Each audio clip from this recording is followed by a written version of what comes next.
Ada banyak sekali karakter potensial di Marvel Cinematic Universe yang sampai sekarang masih belum berada pada posisi puncaknya. Salah satunya adalah General Thaddeus Ross, ayah Betty Ross yang sangat membenci Bruce Banner alias Hulk. Belakangan ini, nama Harrison Ford santer penggemar bicarakan sebagai Red Hulk.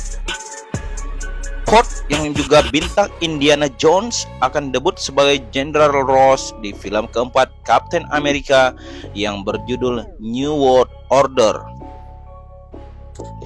Nah, di Marvel Comics sendiri, Ross adalah karakter yang akhirnya mendapatkan kekuatan gamanya sendiri dengan menjadi Red Hulk.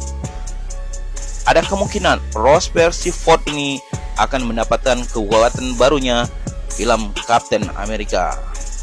Baru setelah itu, dia tampil di film Thunderbolt sebagai bagian dari tim super baru ciptaan Fall bersama karakter veteran seperti US Agent, Yelena Belova, Bucky, dan masih banyak lagi. Kita lihat saja nanti seperti apa aksi Harrison Ford di film Captain America New World Order dan Thunderbolt